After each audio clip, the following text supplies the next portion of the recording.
My question is, does Europe exist? So you might say it's a silly question. Of course it exists. I mean, it has a government, a commission, it has a High Court of Justice, it has a parliament, it has a budget, it has done marvelous things. There's Schengen land, passport-free travel from Portugal to Poland. There's a central bank, even, that governs the Eurozone, setting monetary rates and quantities. The EU has as many soldiers, under arms, as the United States has. It's 500 million people, and it has the world's second largest GDP. All of you think that China is, going to overwhelm the world.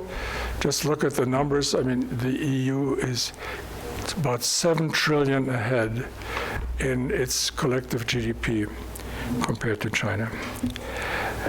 So it does exist. In another way, it doesn't. And in the following way, by the numbers, the EU is a giant. By weight in world affairs, it's more like a dwarf. A nano, how do you say dwarf in Spanish? Nano, okay. And the main reason, of course, is post-war history. For 2 generations, the Europeans have had a very comfortable life under the American security umbrella. Western Europe's safety was made in USA. At the height of the Cold War, 300,000 GIs were stationed in Europe, backed up by thousands of nuclear weapons. And then, miracle of miracles, the Soviet Union committed suicide. The strategic threat from the East was gone, and for the next 25 years, which brings us to now, almost to now, the Europeans pocketed their peace dividends. And every country in the EU drastically drew down its armed forces and reduced defense budgets. If you take an example, Germany, which is most drastic, they had 2,500 main battle tanks in the Cold War. They went down to 250. 250 from 2,500, and not all of them, by the way, are battle ready and ready to work. So, but that goes for all of Europe. So these wonderful days, obviously, I don't need to tell you that, are over, with Europe confronting new threats from all directions. In the East, there is Russian neo-expansionism under Putin.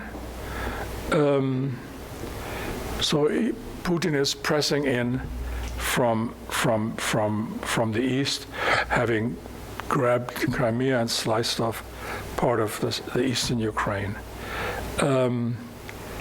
The Europeans have been dutifully protesting, but they have neither the means nor the will to actually defend the Ukraine.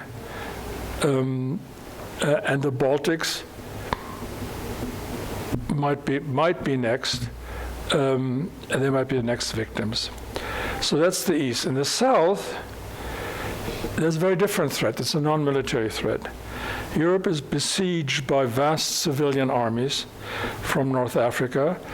The Mediterranean, as it were, North Africa is Europe's Mexico, so to speak, serving as a springboard for potentially millions of African migrants in search of a better life or sheer physical safety, and they're streaming into economies from Middle East and from the North Africa, streaming into highly regulated economies whose labor markets are not well equipped, whose rigid labor markets are not well equipped to absorb this peaceful invasion.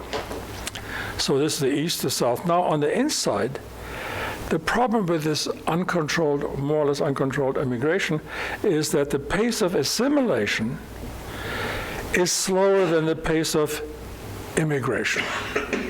That's the problem for all of us. Slow assimilation, high rate of immigration. And as a result, as you all know, the market for far-right anti-immigration parties is booming. With the great exception, I think, of Spain, correct me if I'm wrong, the populist right have captured seats in all of the continent's parliaments. In 7 countries, at least until recently, like Italy and Austria, they have co-governed or with the traditional parties or voted with them. So the traditional parties in Europe are losing out to the extremes. And the problem, of course, remains more or less open borders and a generous welfare state. Open borders and a generous welfare state do not make for a happy marriage.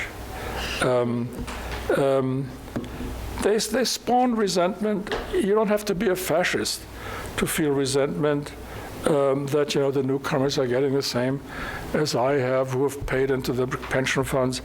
They spawn resentment, envy, and cultural pushback against multicultural. So that's East, South, inside, and now in the West. The best for last, there's Donald Trump muscling in with his trade wars against the EU. He thinks that Uncle Sam has been taken advantage of by protecting the wealthy Europeans as free riders who have outsourced their security to the United States. So his message is, shape up or we ship out. So that's the multi-dimensional threat, the new multi-dimensional threat that is encroaching into Europe. Now, having said that, let's not forget that Europe's NATO members, having been increasing defense expenditures since 2014, when Vladimir Putin grabbed the Crimea. But the problem is that money doesn't buy everything. So Europe's biggest problem is that it does not exist as a state, nor as a strategic actor who could hold his own against, among the superpowers, 2.5 superpowers, China, United States, and Russia. So all of its great achievements don't add up to a USE, a United States of Europe. Real power is lodged in the national parliaments and executives, even after 60 years. Could Europe overcome this and really coalesce into a heavyweight? I have my doubts, because modern history knows no example where nation states voluntarily coalesced into a single state. Take Germany's 25 mini-states that were fused by blood and iron in war by Bismarck. Take Italy, war, unification by war. Take even the United States. We always forget that the United States wasn't in the United States until into the late 19th century.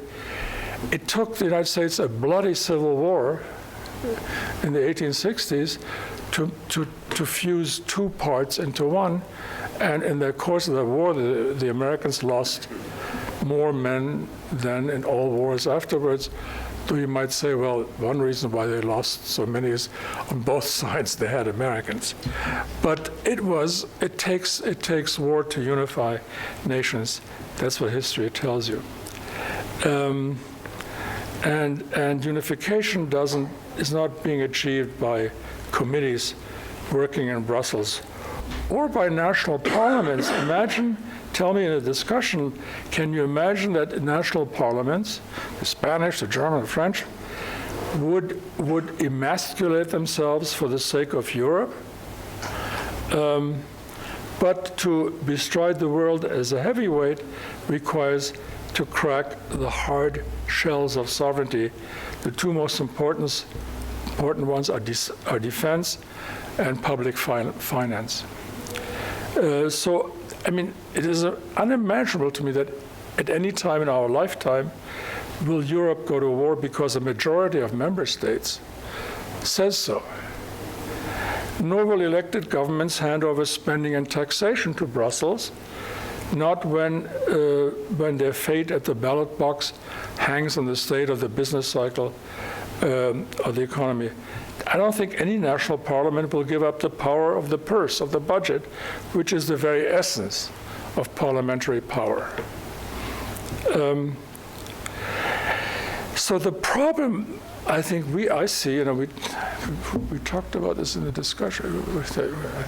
You mentioned that the problem is that ever closer union is receding as we speak.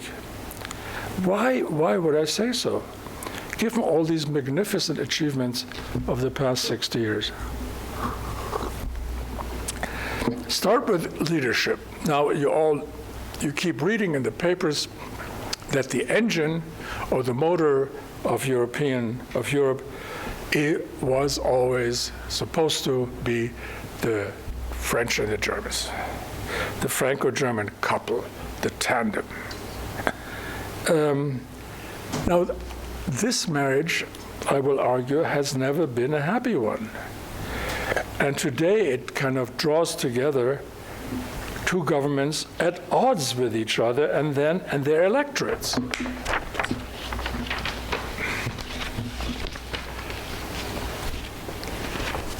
The basic question of all politics is who leads and who follows. And of course, the Germans and the French have never agreed on who leads and who follows. Let me digress for a moment with an anecdote. Helmut Schmidt and Valéry Giscard d'Estaing had this great friendship, and they invented G7, and they invented the beginnings of monetary union. And I once asked him, how did you get along with Valéry Giscard d'Estaing, who embodied la gloire de la France? And so I said, I had no problem letting him walk ahead on the red carpet because he was head of state and I was only head of government. So Schmidt knew how to manipulate Giscard's vanities, but that's not a very solid foundation. So who leads and who follows? For a few years, as you will all remember, Angela Merkel was pronounced as the uncrowned queen or empress even of Europe. Now she's on the way out, paying the price of having opened Germany's gates to 1 million plus Mideast refugees in 2015. So as Merkel stumbled, Emmanuel Macron stepped up in a blaze of glamour. His rhetoric was as bold as his ambitions were grandiose. Elected in a landslide, he would make France great again by grabbing the EU's leadership. Now I think the emperor is losing his clothes. Like so many French governments, he was denuded in the streets of Paris last year by the usual suspect of French politics. So the yellow vests went to war against Macronism, the attempt to loosen up rigid labor markets and fracture ancient group privileges. Mind you, the battle is not over. For December, the key strategically placed unions like railroad and regional transport and the subways have announced in December to go on strike without any particular end date. So that's so much for Macron. Now to Angela Merkel's yesterday's Empress of Europe. The beginning of her decline, as I mentioned, was 2015-16, when she opened Germany's borders to 1 million immigrants. Her Christian Democratic Party has been shrinking ever since. The main reason is, not the only one, but the main reason, I think, is the so-called Alternative for Germany, you may have heard of, an anti-immigrant, right-wingish upstart on the far right, coming out of nowhere. I mean, they came out of nowhere. That party is now the second largest party in 2 federal states, and the alternative now scores about 16% in the national polls. And this in a country where the far right never had a chance, never, since end of World War II.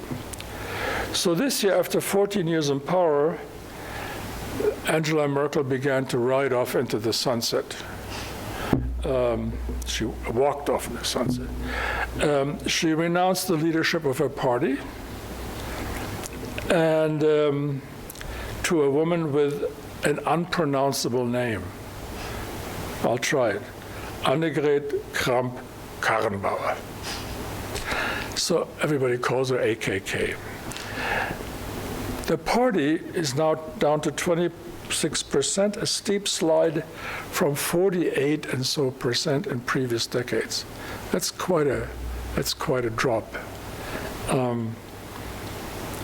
And AKK is stumbling as we speak, and my bet is that she will not become chancellor. And Maggie Thatcher, she is not. So, say, in German we say hasta la vista to the legendary stability of Germany, which has gone through only 8 chancellors in the post-war period, whereas our Italian friends have burned through 65 governments since the end of World War II. So that comfortable duopoly of Christian and social democracy that has ruled Germany either alone or together for the last 60, 70 years is gone.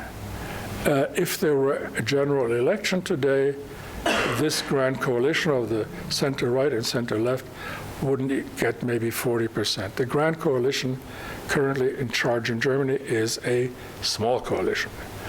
And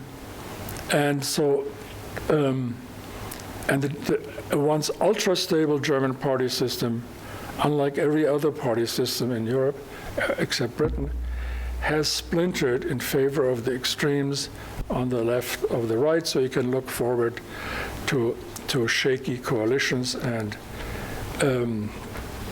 shorter-lived governments. Now back to the French. All told, the Franco-German couple is walking on crutches. So competing for leadership, they have never agreed on the what and how of ever closer union. And this is not an accident, because these two come from very different political traditions. France is emerging from centuries, comes out of centuries of absolutist rule. And so the French are wedded to the all-providing state, very powerful state. They distrust free markets, and they look to the government for protection and welfare.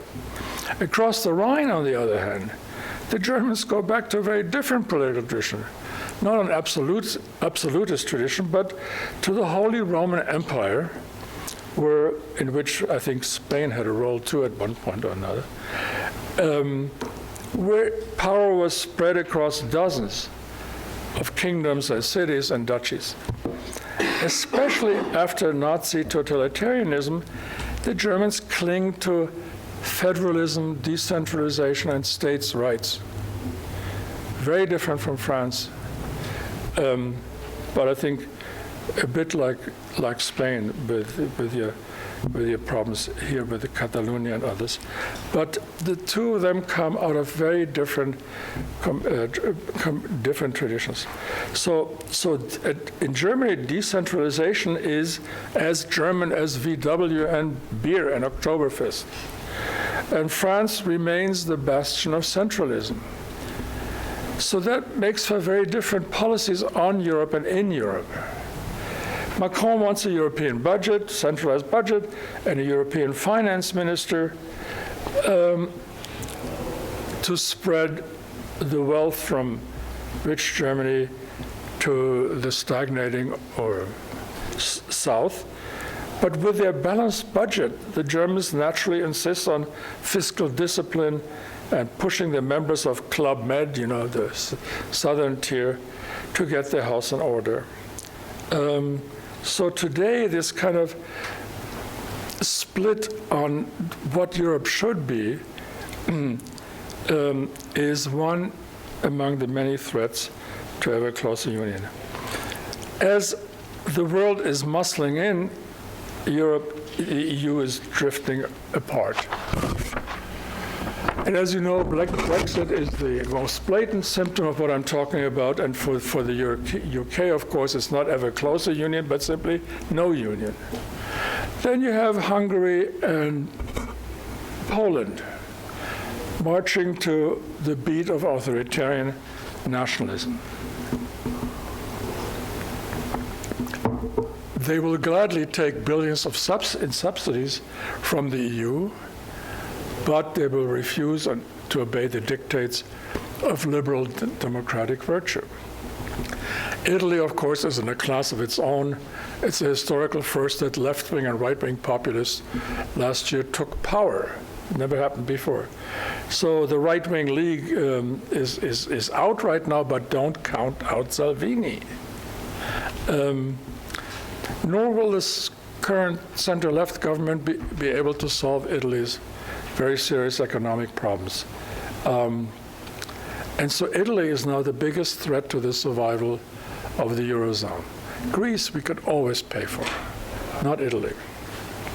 Finally, there is my favorite, the informal revival of what I call the new Hanseatic League, which the Dutch are trying to harness against the French now that their natural ally is on the way out. And members are Scandinavians, the Baltics, and Ireland. These are fiscally conservative and highly competitive economies with Germany as a silent partner. So much for the rifts inside. Now let's look at the wider world, where history, of course, as you all know, has not ended. Geopolitics and geoeconomics are back. So here's Russia grabs land, China pushes into Europe with its Belt and Road across Asia into Europe. In the tariff wars, our good American ally uses raw power to change the terms of trade in America's favor. And his contempt for Europe is boundless. So here you have the big three, Russia, China, and the United States. They are rearming as they stake out their spheres of influence, as they try to widen them. Where does it leave those 500 million pre-Brexit Europeans with, as I mentioned, the world's second largest GDP? The problem here is that the 21st century doesn't favor this great civilian power, Europe, civilian power. Its best weapons like commerce, persuasion, cooptation are being blunted for all the breathtaking advances of our time, artificial intelligence to global finance and communication. The new arena of world politics, the present new arena, looks to me more like the 18th and 19th century than the second half of the 20th, which was the golden age of the West. So what's the problem? Analytically speaking, when arms buy influence, great economic strength trades at a discount.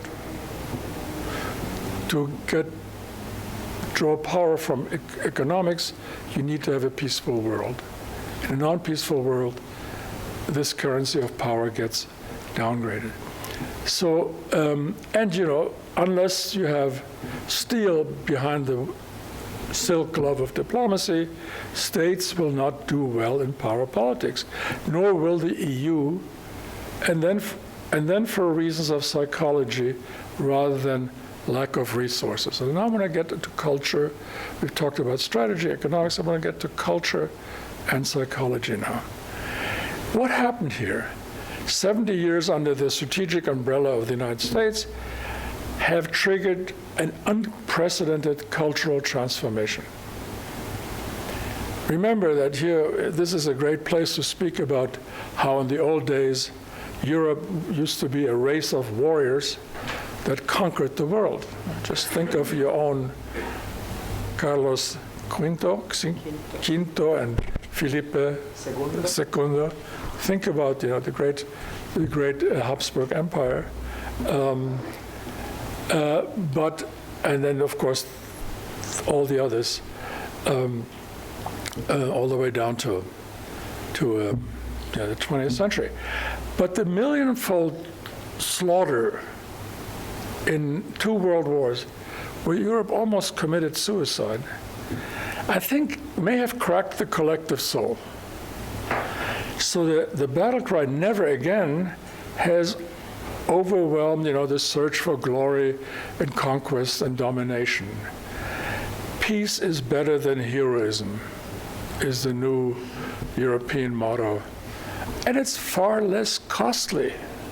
If you think about, how even in the 20th century, the French fought in Algeria and Indochina and bled dry, whereas the Germans, could peacefully cultivate their own garden. So I always like to quote Tocqueville in this context, who attributed to bourgeois society